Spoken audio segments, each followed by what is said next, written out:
Hi friends, welcome to குறிஞ்சி.com. இன்னைக்கு நம்ம ரொம்ப ஈஸியாக ரைஸ் கட்லெட் எப்படி செய்யறதுன்னு பார்க்கலாங்க. அதுக்கு நம்ம மதியம் வடித்த சாதம் மீந்து போயிருக்கோம். நைட்டு நம்ம வேறு ஏதாவது டிஃபன் செய்யறதா இருப்போம். அந்த மாதிரி மீந்த சாதத்தை வீணாக்காம ஈவினிங் ஸ்நாக்ஸுக்கு நல்ல மொறுமொறுப்பான ரைஸ் கட்லெட் இன்னைக்கு எப்படி செய்யறதுன்னு பார்ப்போம். சாதத்தை மிக்சியில் அரைக்கணும்னு அவசியம் இல்லைங்க. இந்த மாதிரி கையாலே நல்லா மசிச்சு விட்டுக்குங்க. இப்படி பண்ணும்போது நமக்கு கரெக்டான பதத்தில் கிடைக்கும். நம்ம மிக்சியில் அரைச்சோம்னா குழன்னு ஆகிடும். அப்போ அதுக்கு நம்ம கார்ன்ஃப்ளவர் மாவோ இல்லை பிரெட் க்ரம்ஸோ இதில் சேர்க்க வேண்டியிருக்கும். இப்படி பண்ணால் நமக்கு கரெக்டான பதத்தில் இருக்கும். இப்போ இது கூட உங்களுக்கு எந்த அளவுக்கு உருளைக்கிழங்கு தேவையோ 2, 3, 1 உங்களுக்கு தேவையான அளவுக்கு உருளைக்கிழங்கை வேக வச்சு தோல் உரிச்சிட்டு அதையும் சேர்த்து நல்லா கையாலே மசிச்சு விட்டுக்குங்க. இப்போ இது கூட நான் பொடியாக கட் பண்ண வெங்காயத்தை சேர்த்துருக்கேன். இதில் சேர்க்குற காய்கறியில் நம்ம சௌரியங்க. உங்களுக்கு தேவைன்னா அதில் நீங்கள் பீட்ரூட்டும் சேர்த்துக்கலாம். இப்போ குடமிளகாலே 2-3 கலர் கிடைக்குது. அதை கூட வாங்கி நல்லா கட் பண்ணி சேர்க்கலாம். நல்ல வாசனையாக டேஸ்ட்டாக இருக்கும். இப்போ நான் கேரட்டை நல்லா பொடியை கட் பண்ணி சேர்த்துருக்கேன்.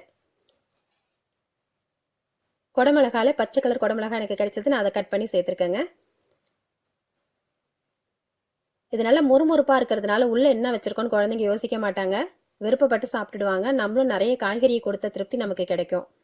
இப்போ இதில் தேவையான அளவுக்கு உப்பு சேர்த்துட்டு 1/4 ஸ்பூன் அளவுக்கு மஞ்சள் தூள் சேர்த்துருக்கேன். 1 ஸ்பூன் சில்லி ஃப்ளேக்ஸ் சேர்த்துருக்கேன். இது நல்லா காரமாக இருந்தால் நல்லாயிருக்கும். அதுக்காக 1/2 ஸ்பூன் அளவுக்கு மிளகுத்தூளும் சேர்த்துருக்கேன். நல்லா பொடியாக கட் பண்ண கொத்தமல்லி தழை சேர்த்துட்டு இதை கையாலே நல்லா கலந்து விட்டுடலாம். இதில் கரம் மசாலாலாம் எதுவும் சேர்க்கணும்னு அவசியம் இல்லைங்க. உங்களுக்கு தேவைன்னா இஞ்சி பூண்டு விழுது மட்டும் கொஞ்சம் சேர்த்துக்கலாம்.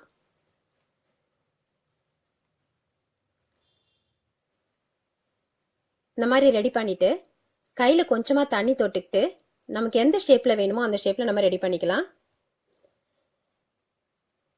நம்ம எப்பயும் நார்மலாக கட்லெட் செய்கிற மாதிரி அந்த ரவுண்ட் ஷேப்லையும் செஞ்சுக்கலாம், சிலிண்டர் ஷேப்லையும் செய்யலாம்.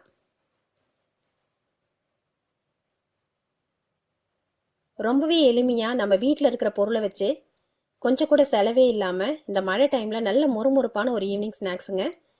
இது கூட ஒரு டொமேட்டோ கெச்சப் இருந்தாலே போதும், அவ்வளோ நல்லாயிருக்கும் இது சாப்பிட்றதுக்கு.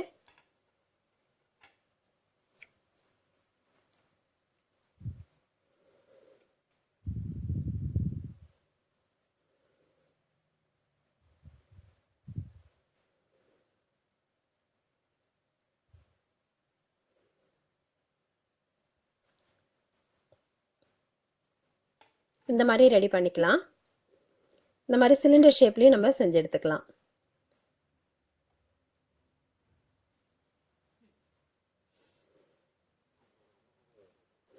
இப்போ இதை நம்ம அப்படியே எண்ணெயில் போட்டோம்னா கண்டிப்பாக பிரிஞ்சிருங்க. இது எண்ணெயில் பிரிஞ்சு போயிடும், உங்களுக்கு கட்லெட் மாதிரியே கிடைக்காது.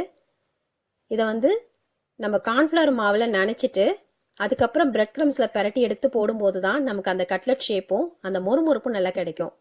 இப்போ நான் அதுக்கு 2 ஸ்பூன் அளவுக்கு கார்ன்ஃப்ளவர் மாவு எடுத்திருக்கேன்.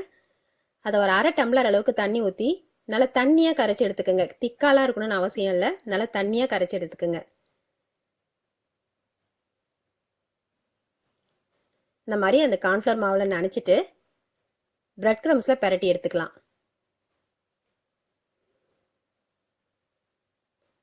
பிரெட் க்ரம்ஸ் ஒன்றும் பெரிய விஷயம் இல்லைங்க. நம்ம வீட்டில் இருக்கிற பிரெட்டை மிக்சியில் சேர்த்து 2-3 தடவை சுற்றி எடுத்தோம்னா நம்மளோட பிரெட் க்ரம்ஸ் ரெடி.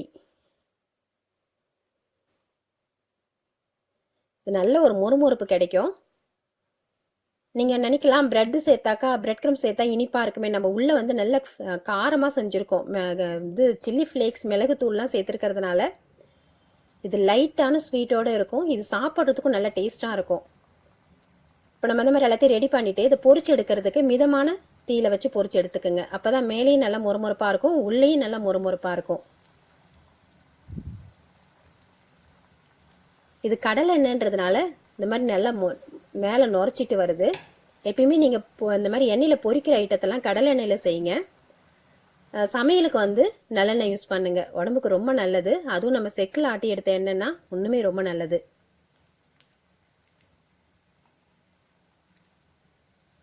இப்போ இது ஒரு பக்கம் நல்லா வெந்ததுக்கப்புறம் நம்ம திருப்பி விட்டுடலாம்.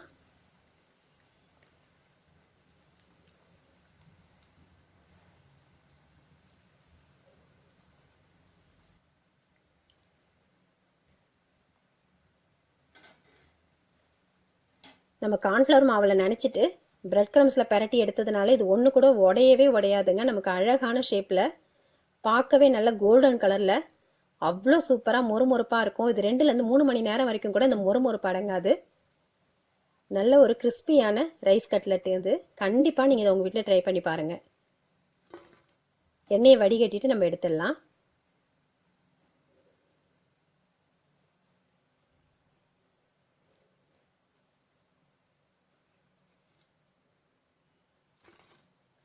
இப்போ நம்ம இது மாதிரி சிலிண்டர் ஷேப்பில் ரெடி பண்ணி வச்சுருக்க அந்த கட்லெட்டையும் பொரிச்சு எடுத்துக்கலாம். ரொம்பவே எளிமையாக செய்யக்கூடிய இந்த ரைஸ் கட்லெட்டை நீங்களும் உங்கள் வீட்டில் செஞ்சு பாருங்கள். செஞ்சுட்டு எப்படி வந்ததுன்னு சொல்லிட்டு உங்கள் கமெண்ட்ஸை கமெண்ட் பாக்ஸில் சொல்லுங்கள். இந்த ரெசிபி உங்களுக்கு பிடிச்சிருந்தா லைக் பண்ணுங்கள், ஷேர் பண்ணுங்கள், சப்ஸ்கிரைப் பண்ணுங்கள். உங்கள் ஃப்ரெண்ட்ஸ் அண்ட் ரிலேட்டிவ்ஸோட இந்த வீடியோவை ஷேர் பண்ணிக்கோங்க. நன்றி, வணக்கம்.